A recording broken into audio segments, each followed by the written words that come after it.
Welcome. I'm your host, Rich Weber, with the Florida Aviation Network, and we're broadcasting live from the Howard Hughes exhibit in the Florida Air Museum here at Sun and Fun 2013 in Lakeland Linder Regional Airport, Lakeland, Florida. We've had an exciting show so far. We've had some great speakers, and I have another great speaker today, another guest I'd like to introduce to you that's going to talk to us, and you're really going to enjoy this one. And I'd like to introduce to you, welcome. How are you today? I'm doing good. Good. Well, you're with Stallion 51, yep. And some actually quite exciting things that you do at Stallion 51, the T6 Texan and the P51 Mustang. Tell me a little bit of your background about kind of where you started and how you got to that point. Well, I'm the little airplane guy at Stallion. You know, right. The other guys are corporate guys or ex-airline guys, but I'm the little airplane guy, what you call the grassroots pilot there. Right. Never had a multi-engine rating, never flew a jet. The Mustang is the biggest airplane I fly. So I came up from the glider world, the biplane world, and I've got a lot of time in T6 Texans. Excellent. Well, Steve, I got to tell you that I haven't got any glider time, but that sounds pretty exciting just starting out like that. So you went from the glider then, and then you transitioned into, I guess, some powered aircraft. What did you fly next? The Waco was my first big biplane. And I've got Stearman time as well. I've got a lot of time in Wacos. And we actually towed gliders with the Wacos a little bit. Really? Yeah. Which makes it an easy transition to the Texan. Excellent. That's interesting, using a Waco to tow a glider. Yeah, at 220 horsepower. Yeah, it didn't take long to get you up there, did it? Yeah. Oh, no, it's a heavy airplane, and 220 horsepower wasn't enough. Yeah. Interesting. 450 would be much better. Well, yeah, especially with what you're used to nowadays, right? That's right. Good. That's right. So you did some glider towing, then it went into the Waco, and then from there, you said some Stearman time? Got a little bit of Stearman time, but went into the Texan. Most of my time over the last 2 decades has been in Texans. So I've got 4,200 hours, mostly in the backseat of Texans. T6s. That's pretty. There's a lot of people that would be quite envious of that. I've got friends with twice that much time in Texans. Well, it depends on the ring of friends that you're that you're hanging out with, then I guess. That's right. So tell us some about the Texans. Give us some background about the Texan, and first the airplane itself, and then kind of your involvement with it. Well, the airplane itself is considered the standard for large tail draggers, fighter type tail draggers. You know, the Mustang, all the Navy fighters. The Texan was the step into that airplane. It was developed as an advanced trainer because it had retractable gear, a canopy, controllable pitch prop, just like the fighters that were coming into use in the late 30s, before World War II. Okay. The Texan was so valuable that they built probably 20,000 of them worldwide, and a lot of different air forces used them. Our Air Force, Army Air Force, our Navy, the British, the Canadians, and they were still in the training role until 1994 in South Africa. They used to call it the pilot maker. The pilot maker? The pilot maker. Ah, interesting. Yes.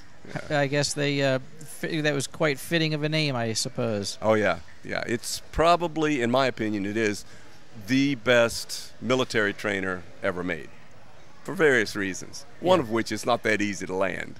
Really? You know? Tell us about that. It's because for those who haven't flown the Texan, they have no clue. Right. Well, the thing that happens with a Texan is, in level flight, or if you land 2-point, the rudder is up in clean air, it works just fine. The Texan has a lot of flap. There's a flap under the center section. It goes from aileron to aileron. So when the tail comes down to the 3-point attitude, or if you land it in the 3-point attitude, the rudder becomes ineffective because there's not much air getting back to it. Therefore, it tends to want to go in one direction or the other on the runway. It starts wanting to drift. Yeah, it's more than drift. It wants to go. It wants to go, so you really got to be on your toes. You got to be on your toes. And it developed the coordination that these guys needed to fly. This is a 5,000-pound airplane to jump into an 8,000 or a 12,000-pound tail dragger with 1,500 to 2,000 horsepower. Which would be obviously like the P-51. The P-51s, the Corsair, the Hellcat, all of those airplanes. Those guys all flew Texans first. The military was so confident that if the guy got through the Texan program, he could fly a Mustang at that point, or a Hellcat at that point, a 2,000 horsepower fighter, because the skills necessary to fly the Texan would mean that he could fly. They were more difficult to fly. They were more difficult to fly in some respects. Yeah, sure, of course. Yeah. But especially in the landing phase. Definitely in the landing phase. A Mustang, the standard joke is the Mustang makes a great trainer for the Texan, because the Mustang is actually a little easier to land than a Texan, or keep straight. Helps get you ready. That's right. Excellent. That's so right. you said approximately 20,000 Texans were manufactured. They built them in Canada. We built them in the United States, North American Aviation, in the United States, in Canada, Australia built some, and they built a lot of them. And they had a market for them even after the war. They were still building them. They served in Korea as forward air control. They called them mosquito squadrons, where they were picking out targets, and they carried rockets in Korea. And did they continue to use them as trainers up until when? 1994 in South Africa. How about that? Yeah. And a lot of those airplanes came back into this country, and all the parts came back into this country. So there's a big Texan presence out there. There's hundreds of Texans out there for you to use. They're the affordable warbird, but their claim to fame is as a trainer. Interesting. Yes. And so that would have been the Army Air Force, Navy. Well, who else used them? That you can a lot of other of. countries used them. They called them Harvards in Canada. They sold them to Britain. Canadian Car and Foundry built them under license from North American. Really? Yep.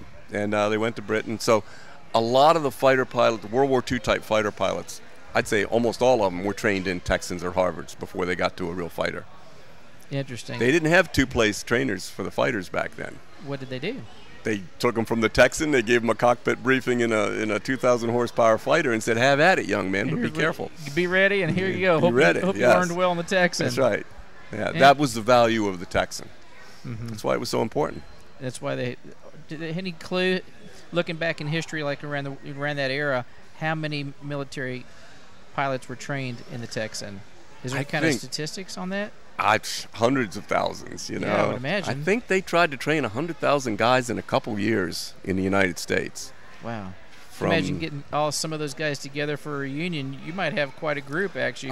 There's a lot of them out there. And we see a lot of them at Stallion. They love to come over and just walk around and see the airplanes. And they'll kick the tires. Those guys are all 90 years old now. Yeah, they're a lot getting of up them. there. Absolutely. But they love it. Not many left. So how many hours do you have in the Texan? I'm over 4,200 hours. Most of it instructing in Texans. Just in the Texan. Backseat. Just in the Texan. Excellent. I'm a 13,000-hour light plane pilot. Yeah, how many of y'all can say that, huh? I don't know how to turn an autopilot on. Right. All of this is hands-on flying. Not many people can say that. It's kind of high time for somebody who doesn't fly an autopilot. It is, and some of the time is in slower aircraft, so buddy, that's spending a lot of time in there. It's a lot of time. Yep. And that's pretty. That's quite an accomplishment, though. It is. Over 43 years. It's been a long time. So tell me something about with instructing. Was there some challenges to?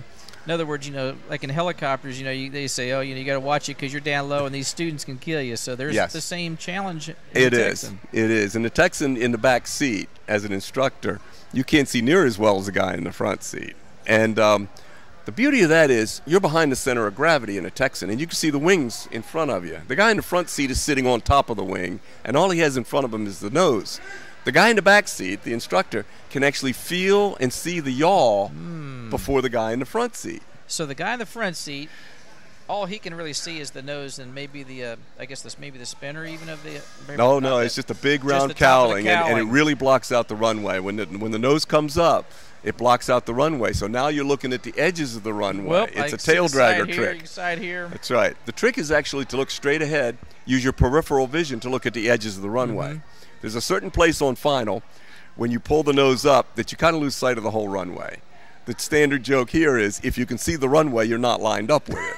That's not a good thing. But as you get closer to it, you begin to see the edges of the runway, and you can keep it straight that way. Now, some people, I find, move their head back and forth and look at both edges of the runway. I try to train them to look straight ahead and use their peripheral vision to keep it straight. And that works. That seems to work out pretty good. It does. Most people look at the left side, in my experience, mostly because they're flying airplanes from the left seat. So they're always looking down the left side of the nose. Mm-hmm. What happens with a Texan, when they're looking out the left side, it'll start drifting right. And they do that subconsciously. They don't know they're doing it because they want to see the left side better. So they let it drift right a little bit. And the more left side they can see in their subconscious makes them feel better. And I'm sitting in the back seat going, where are you going? You know, the airplane's drifting off toward the right edge. We're not going to that runway. Let's not do that. Right. We're not landing in the grass. Exactly. So I have people look at both edges. And it's sometimes hard to get people to do. Interesting. Sometimes. So that's a challenge as far as the landing phase, obviously. And that's exactly where the rudder gets ineffective. And you've got to be on top of it. Because now you're having less rudder effectiveness because the slower the airspeed is, now becomes more of an issue, and they've really got to be on their toes. They got to be on top of it, and that's when you come into play. Exactly, and I don't let them go too far. My feet are on the rudders. Right. You know, if they've already demonstrated that they can't control the direction of the airplane, I'm on the rudders early. Right. This thing, the South Africans did a study, and they determined that if the nose yawed 30 degrees off the runway heading, even the instructors couldn't get it back. The brakes are ineffective at this point. It's got so much yawing inertia, it's going off the runway if it gets past 30 degrees.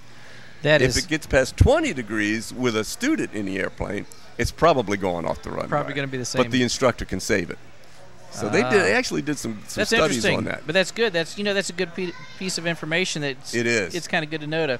One of the old timers told me, he said, Steve, when I was learning to fly the Texan, he said, a little yaw is going to happen. You're going to see the nose go back and forth, and you do. But if you get a rate of yaw, if the nose starts moving and it moves at a rate, it's going. You better stop it at that point. It was great advice. Excellent. Very good advice. That is, because that probably helped save a lot of bumps on the runway. I've seen a few of these go off of the runway. Usually doesn't hurt much. It's just an excursion off into the grass. Right. Hopefully you don't hit a taxiway sign or something like that. Yeah, that wouldn't be good. Very tough airplane. This airplane is so well built. Designed back in the 30s when they were using slide rules, and they always threw in that 15% fudge factor on the strength. Yeah. This thing is built like a bridge. It will protect you. It'll hold up during some rough landings. A lot of people owe their not being injured to the structure of the airplane. Absolutely. I can imagine. It's a huge steel tube cage for the fuselage. And everything else is aluminum monocoque, Very well built airplane. A little bit more about the airplane, just so any of those that don't know about the Texan. So, of course, it's a piston engine airplane. 600 horsepower. It's got a Pratt & Whitney 1340 on it. One of the legendary durable engines that they built hundreds of thousands of those things. Interesting. Horsepower? Still up 600 horsepower. 600 horsepower. It developed into a 600 horsepower from basically a 450 or 500 horsepower engine with the addition of an internal supercharger. It's supercharged, but when you hear the word supercharged, most people think altitude performance, right? This just makes a 600 horsepower engine out of a 500 horsepower engine at sea level. Okay. It still doesn't do that well at altitude. Yeah. Great engine. Very durable. Excellent. Ham standard prop. Constant speed prop? Constant speed prop. Ham standard. It's about 9 feet in diameter. The propeller, yeah. But it still looks, because the cowling is so big and round, the prop that sticks out past the cowling looks like it's not enough. Like it needs to be more. It should be longer, because it's such you a would wide, think. That's right. large cowling that needs. That's right. Interesting. The portion of the prop that's actually doing the work outside of the cowling doesn't look large enough. And above 2,000 RPM, the prop tips are supersonic. Now, you've probably heard a Texan take off. It's got this really loud blat noise.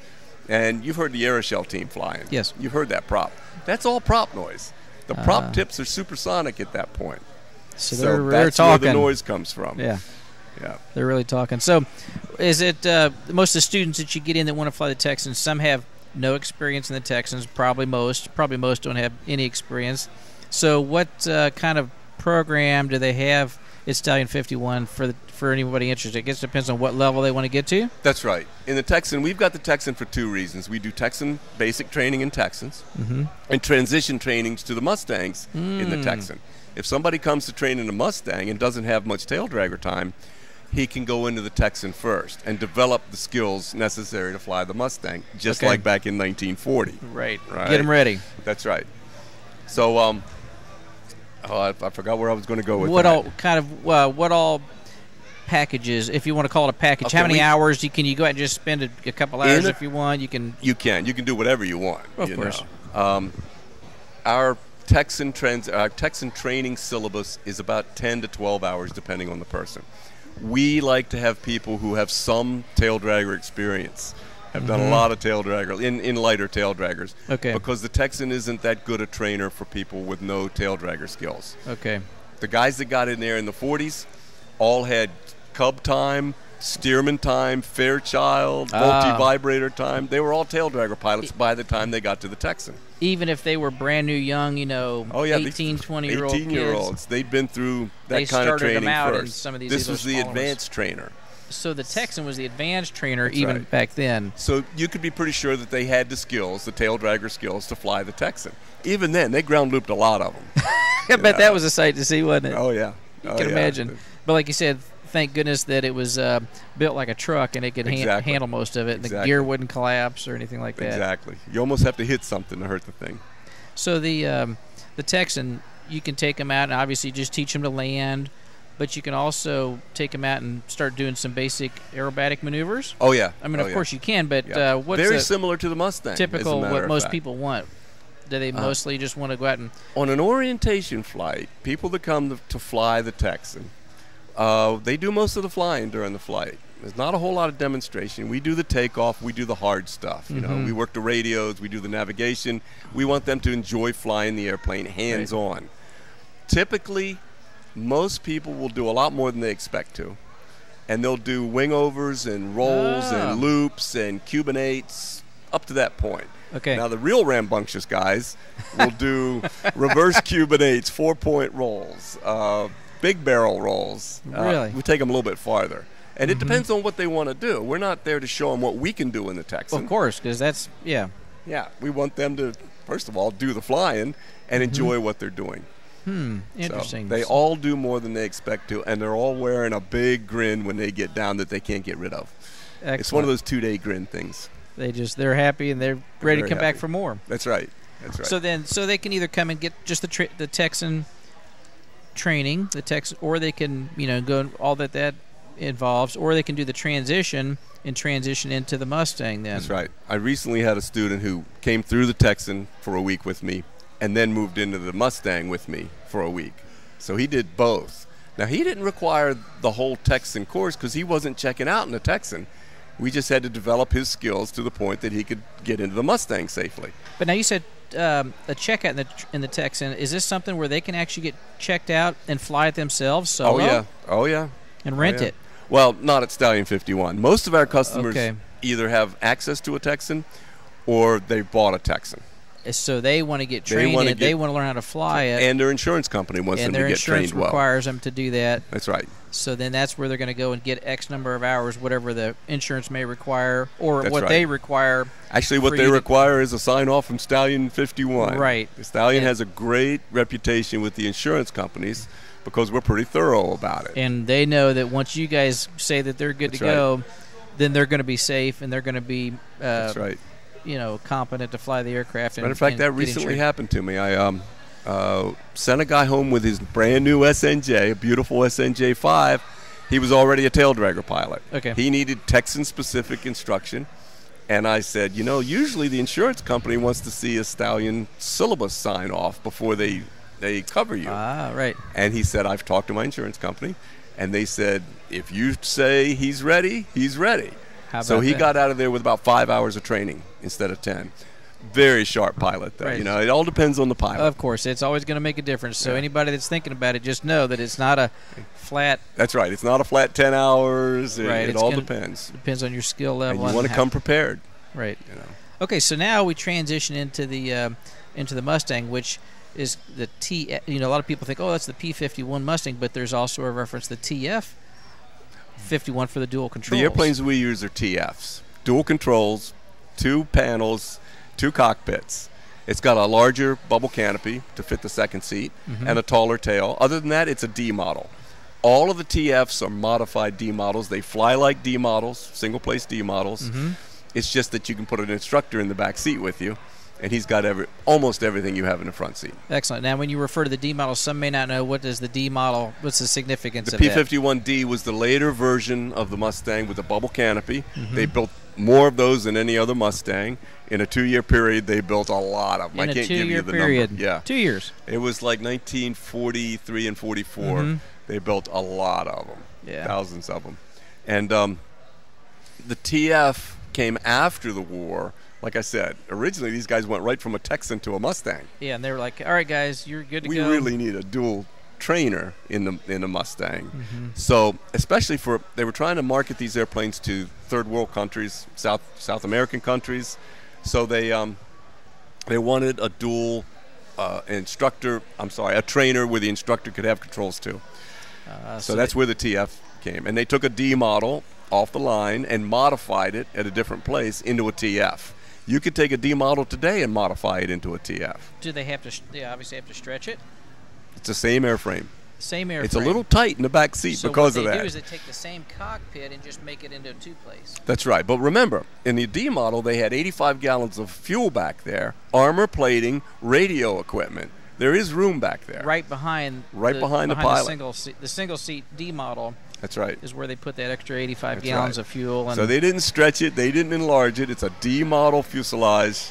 And it's a little tight in the back seat. I'm a little tall for it. I'm 6'3", and I'm a little tall for it, but I fly.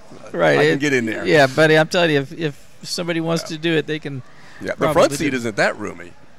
These airplanes weren't built for big guys. Yeah, which, I think over time, people have grown taller than they were. Oh, yeah. We're a lot bigger in this generation than they were in the 40s. I think absolutely. So that made a big difference. Yes. So we go into the TF-51, the Mustang, the dual-control Mustang.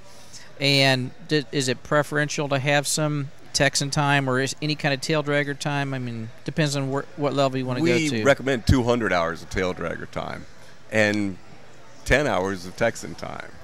But it doesn't necessarily, it's not really mandatory to have the Texan time.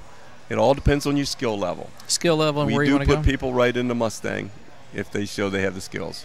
Interesting. And so that's going to be obviously depend upon their skill level. And it depends on whether they're just wanting to get just a few hours in it just to say they've done it, or whether or not they're wanting to get meet an insurance requirement. Right. And they might get a ride in a Mustang. I mean, what I call a seat, where somebody lets them fly their Mustang. Or they might be buying a Mustang. And they definitely want some good checkout. And Stallion 51 is the place to go for Mustang training. Right. And, it's of course, with you can fly in there. There's many things you can do at Stallion 51, too. If you need a current medical, we've got the AV doc. Dr. Bush. Yes, sir. Dr. Bush. He'll hook you up, and who's also an ophthalmologist. So there's a few things, and he was telling me that, not to get off the subject, but also that you're providing not only a flight physical, but kind of like an annual physical, if you will, a little more extensive. That's right. So that's right. That makes some good things. His philosophy is that you have to stay in shape in order to be a pilot. Right. We all have to pass flight physicals. Right. You can be preemptive there. As we grow older, you can, on an annual basis, stay ahead of lessons. Stay ahead of that curve because so we can fly longer. Because you can fly, so we can fly longer. Because, like he said, it makes good sense. Some things can start, sneaking up on you. That's right. And if you don't have any, a physical to check that, right. Beyond just the, it could be quite a surprise. Physical, it could be a surprise that could, end up grounding you. That's right.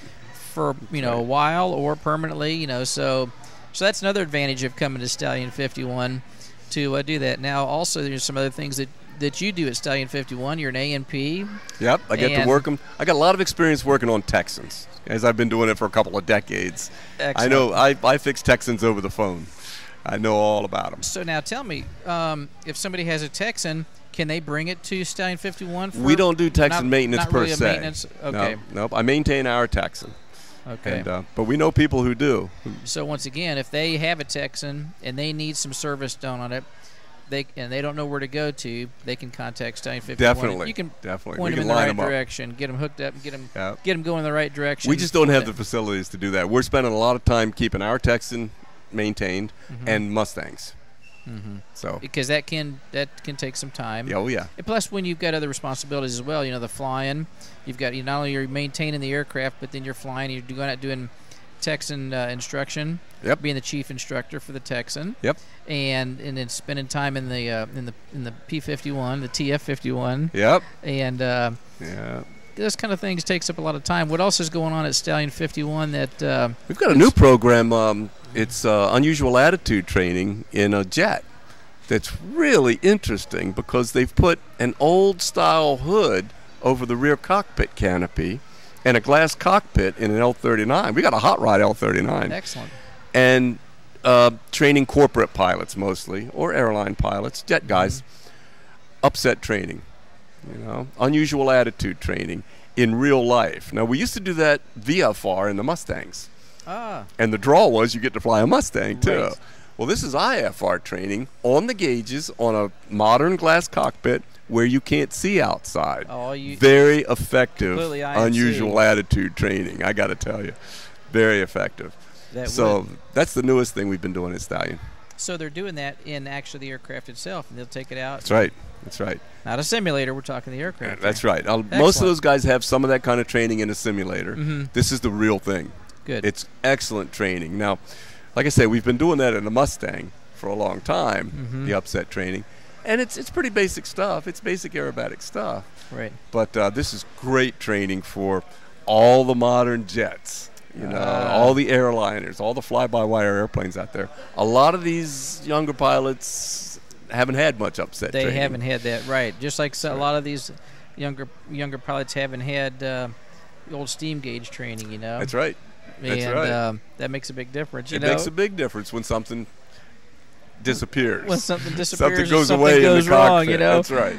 It's pretty funny. I've been to to SimCom for some refresher training, and they say, you boys fly pretty good raw data. Well, that's because that's all, that may be all we have, right. or that's all we learned on, So it does That's make a right. big difference, and doing that upset training, and I think I think Dr. Bush had mentioned doing some spatialist orientation training and all that is hand in hand.